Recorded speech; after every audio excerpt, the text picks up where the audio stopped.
Good morning. When I was 10 years old, I fell so hard out of the treehouse I was building onto my back that it knocked the wind out of me. One minute, I was the wise guy, fifth grader, and the next minute, I'm like a big fish flailing about on the bottom of a boat, gasping for air. As I lay on the ground trying to catch my breath, my friends were around me asking me if I was okay. Clearly, I was not. But eventually I did catch my breath. I got up and went back to work. Nothing unusual about this. I was a kid. That's what kids do. As an adult, I've also had those moments where I've fallen on my back and wasn't able to catch my breath. And while in more of a figurative sense, the fear and the pain that I felt and the worry of not being able to continue are very real.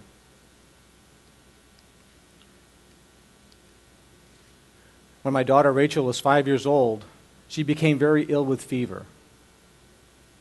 She had to be hospitalized, lost a bunch of weight, and we found out that she had type 1 diabetes, which meant that she had to have regular injections of insulin and have her finger stuck with a device to test her blood sugar.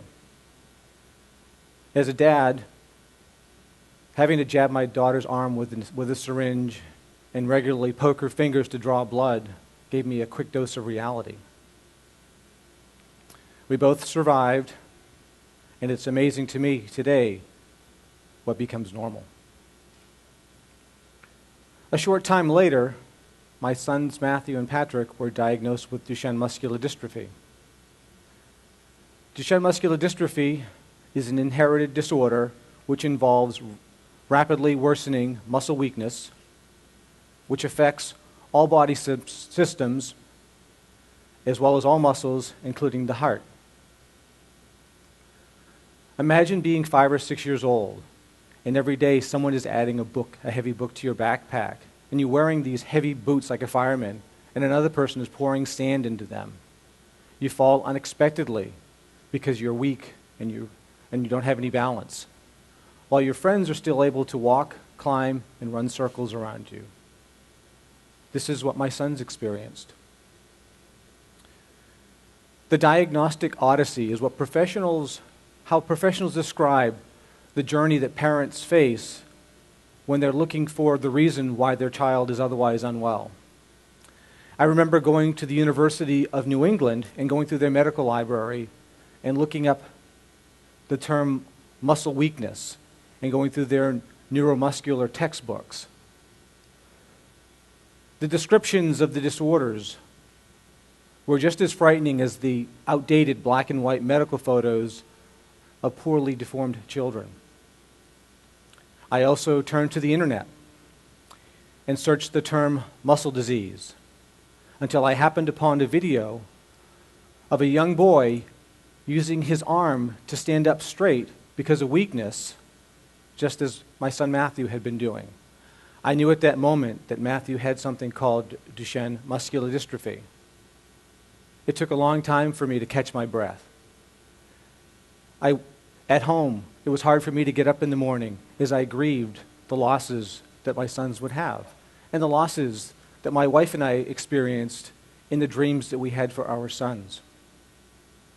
I realized at that point that I could not be helpful to my family, so I forced myself to catch my breath and get up and become involved.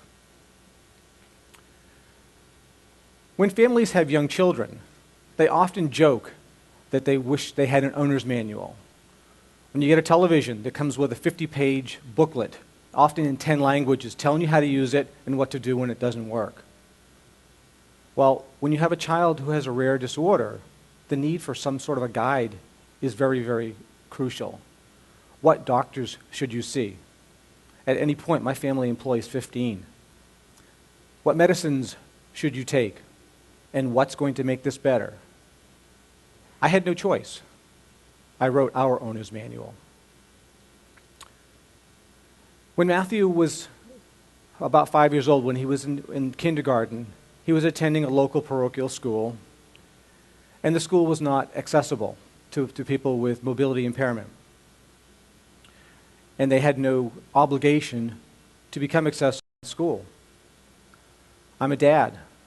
Dads fix things, and I wanted to fix this for Matthew. So my plan was fairly simple. I figured I'll put together a fundraising committee, we'll raise some money, we'll buy and we'll install a lift so that Matthew can stay in school with his siblings and with his friends. The school was supported by a church. I figured, well, geez, everybody will be on board with this. To me, the only challenge would be in raising the money. When I'm wrong, there's no depth to how wrong I can be. So we were granted permission to raise money, although the permission was not granted warmly. And within 2 months, we had raised $30,000.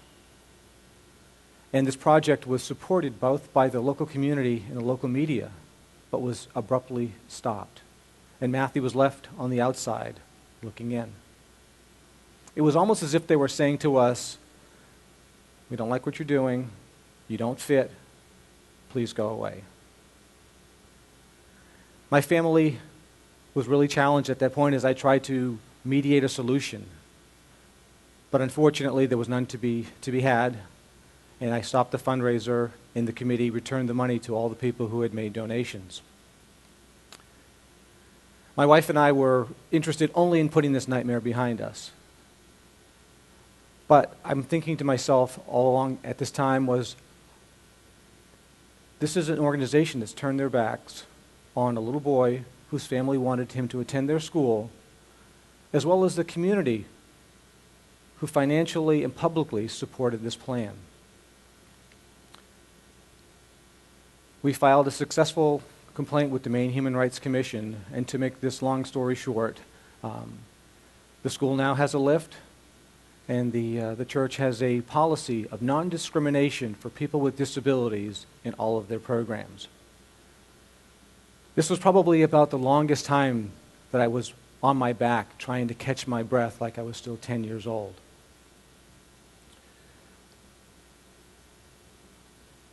So how do I what keeps me focused while I'm doing all these things? All the activities I'm involved in? It's running. But before that, let me talk about Matthew and Patrick a little more.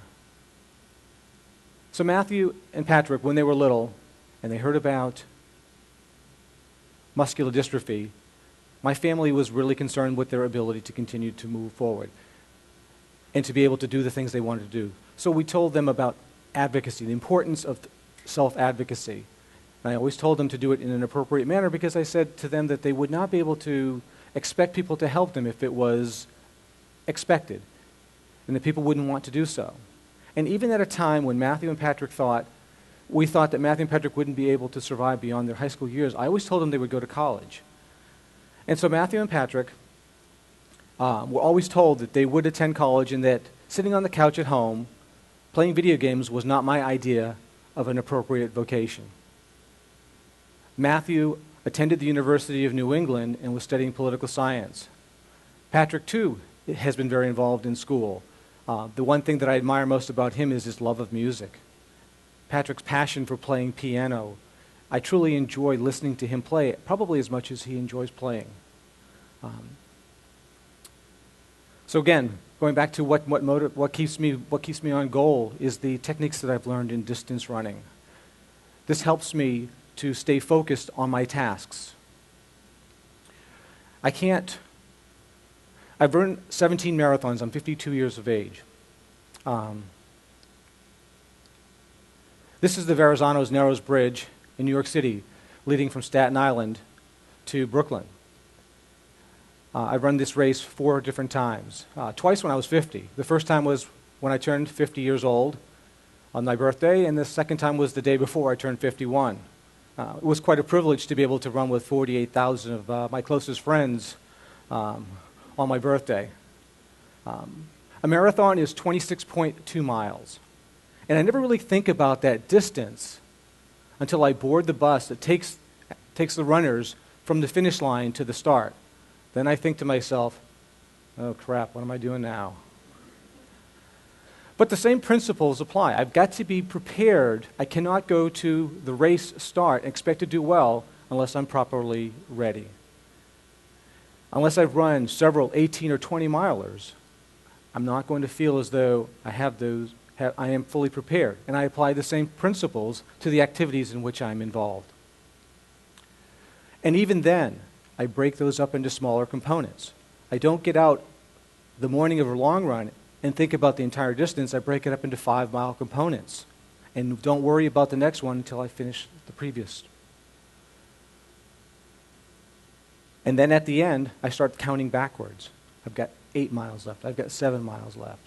I apply these same principles to all the activities that I'm involved with so that it doesn't become overwhelming. 15 years ago, my family learned that my sons had Duchenne muscular dystrophy. Just 4 weeks ago, we lost Matthew. Matthew died from heart failure because of his muscular dystrophy. I've loved my family more deeply than anything else, and Matthew's loss has been very, very difficult for me. A week later, I was speaking in Massachusetts at a pharmaceutical company about clinical trials related to muscular dystrophy, and the following week I was in New York City working on a website for families developing resources for muscular dystrophy.